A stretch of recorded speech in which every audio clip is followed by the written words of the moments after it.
তো 2027 সালে যখন AEWর সাথে ডিন অ্যামব্রোসের চুক্তি শেষ হয়ে যাবে, তখন সে কি আর ডাব্লিউডাব্লিউতে আসবে?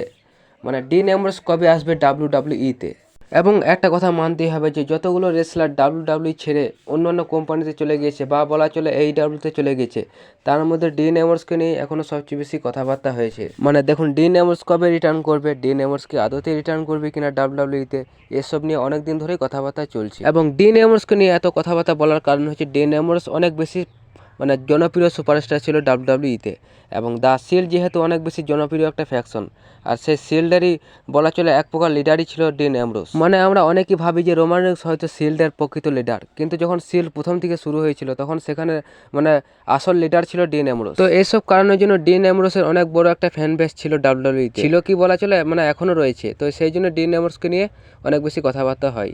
তো আজকে জানবো যে ডিন অ্যামব্রোস কবে ফিরবে এবং সত্যি ফিরবে কিনা। তো ভিডিওটি শুরু থেকে শেষ পর্যন্ত দেখো, এবং চ্যানেল নতুন থাকলে প্লিজ চ্যানেলটিকে সাবস্ক্রাইব করে দাও। তো চলো ভিডিও শুরু করা যাক।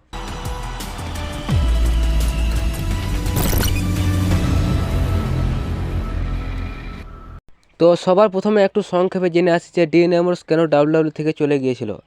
এত বেশি পপুলারিটি, এত বেশি ফ্যান বেস থাকার পরেও কেন ডিন অ্যামব্রোস ডাব্লিউডাব্লিউ থেকে চলে গেল। তো ডিন অ্যামব্রোস ডাব্লিউডাব্লিউ থেকে চলে যাওয়ার মেন কারণ ছিল ডাব্লিউডাব্লিউ তাকে শেষ করে দিচ্ছিল। বিষয়টা যদি আরো একটু বুঝিয়ে বলি, তাহলে এটা হচ্ছে যে ডিন অ্যামব্রোসকে ডাব্লিউডাব্লিউ তার প্রাপ্য কখনোই দেয়নি। এর মানে হলো ডাব্লিউডাব্লিউ তাকে একেবারে বাজে বুকিং দিচ্ছিল, এবং সে যে লেভেলের সুপারস্টার এরকম বুকিং সে কখনোই আশা করে না। কিন্তু 2014-15-16 দিকে যখন সে ডাব্লিউডাব্লিউতে প্রথমবারের জন্য শিল্ডের মাধ্যমে এসেছিল, তখন সে সেই সময় যথেষ্ট পরিমাণে বুকিং পাচ্ছিল, এবং ডাব্লিউডাব্লিউ তাকে সে সময় শিল্ডের আরো দুজন মেম্বার রোমান রেইন্স এবং সেথ রোলিন্সের থেকেও ভালো বুকিং করছিল। কিন্তু আস্তে আস্তে তার বুকিং একেবারে খারাপ হতে থাকে, এবং বিশেষ করে 2017-18 দিকে তাকে একবারে ডাব্লিউডাব্লিউ ফানি করে রেখেছিল, যাকে বলে জোকার বানিয়ে রেখেছিল। এবং যখন একজন রেসলার কমেডিয়ান হিসাবে ডাব্লিউডাব্লিউতে কাজ করে, তখন তাকে কেউ সিরিয়াস ভাবে নেয় না।